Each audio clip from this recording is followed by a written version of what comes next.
നേരത്തെ കമ്മ്യൂണിസ്റ്റ് നേതാവിന്റെ പ്രതിമ സ്ഥാപിച്ചിരുന്ന പീഠത്തിൽ നിന്ന് ഇപ്പോൾ വച്ചിരിക്കുന്ന ശ്രീരാമന്റെ വിഗ്രഹം മാറ്റണമെന്ന് ത്രിപുര മുഖ്യമന്ത്രി മാണിക് സാഹയോട് CPM ആവശ്യപ്പെട്ടു. 2 ദിവസം മുമ്പാണ് 2018 നശിപ്പിക്കപ്പെട്ട ത്രിപുര മുൻ ഉപമുഖ്യമന്ത്രി ബൈദ്യനാഥ് മംജുദാറിന്റെ പ്രതിമയ്ക്ക് പകരം അവിടെ ഒരു ശ്രീരാമ വിഗ്രഹം സ്ഥാപിച്ചത്. ഉനകോട് ജില്ലയിലെ കൈലാഷാറിലെ ശ്രീരാംപൂർ ട്രൈ ജംഗ്ഷനിലാണ് സംഭവം. ഇതിന് പിന്നാലെ ശ്രീരാമന്റെ വിഗ്രഹം മാറ്റി ബൈദ്യനാഥ് മംജുദാറിന്റെ പ്രതിമ ആ സ്ഥലത്ത് തിരിച്ച് സ്ഥാപിക്കണമെന്നും പ്രതിപക്ഷ നേതാവ് ജിതേന്ദ്ര ചൗധരി സർക്കാരിനോട് ആവശ്യപ്പെട്ടു. ഏപ്രിൽ 11 രാത്രിയായിരുന്നു ഇവിടെ ശ്രീരാമന്റെ വിഗ്രഹം സ്ഥാപിച്ചത്. ബൈദ്യനാഥ് മംജുദാറിന്റെ പ്രതിമ മുമ്പ് നിന്നിരുന്ന റോട്ടറി പീഠത്തിലാണ് ഇപ്പോൾ വിഗ്രഹം സ്ഥാപിച്ചിരിക്കുന്നത്. 2012 സ്ഥാപിച്ചതാണ് അന്തരിച്ച CPM നേതാവിന്റെ ആ പ്രതിമ. 2018 നിയമസഭാ തെരഞ്ഞെടുപ്പിന് തൊട്ടു പിന്നാലെ ഈ പ്രതിമ ഒരു കൂട്ടം അക്രമികൾ നശിപ്പിക്കുകയും നദിയിലേക്ക് വലിച്ചെറിയുകയും ചെയ്തിരുന്നു. അന്നത്തെ മുഖ്യമന്ത്രി ബിപ്ലവ് കുമാർ ദേബ് സംഭവത്തിൽ ഖേദം പ്രകടിപ്പിക്കുകയും അതേ സ്ഥലത്ത് മറ്റൊരു പ്രതിമ സ്ഥാപിക്കാൻ ആവശ്യപ്പെടുകയും ചെയ്തിരുന്നു. പ്രദേശവാസികൾ മറ്റൊരു പ്രതിമ സ്ഥാപിക്കാൻ തയ്യാറെടുക്കുകയായിരുന്നു. എന്നാൽ വെള്ളിയാഴ്ച രാത്രിയോടെ ആരൊക്കെയോ ചേർന്ന് ആ ജംഗ്ഷനിൽ ശ്രീരാമ വിഗ്രഹം സ്ഥാപിക്കുകയായിരുന്നു. ഇതാണ് ജിതേന്ദ്ര ചൗധരി എഴുതിയ കത്തിൽ പറയുന്നത്. ഒരു കമ്മ്യൂണിസ്റ്റ് നേതാവിന്റെ പ്രതിമ സ്ഥാപിച്ചിരുന്ന പീഠത്തിൽ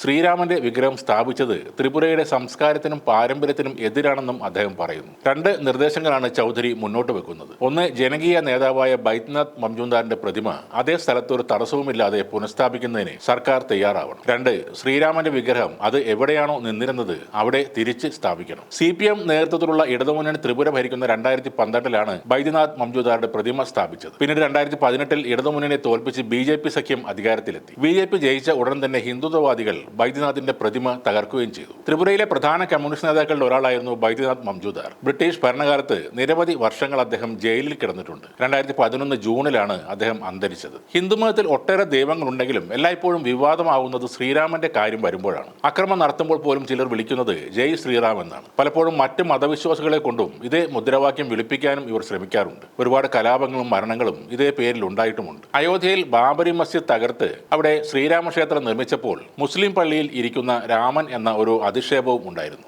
ഇപ്പോൾ ശ്രീരാമന് നിൽക്കാനായി CPIM നേതാവിന്റെ പീഠം വേണമെന്നായിരിക്കും. സ്വന്തമായി സ്ഥലങ്ങൾ കണ്ടെത്തി ശ്രീരാമനെ വേണ്ട പോലെ ആദരിച്ച് പ്രതിഷ്ഠിക്കാൻ സംഘപരിവാർ തയ്യാറാകണം. അല്ലാത്തപക്ഷം ഇത്തരം കയ്യേറ്റങ്ങൾക്ക് ദൈവത്തിനു കൂടി പഴി കേൾക്കേണ്ട അവസ്ഥയും ഉണ്ടാകും.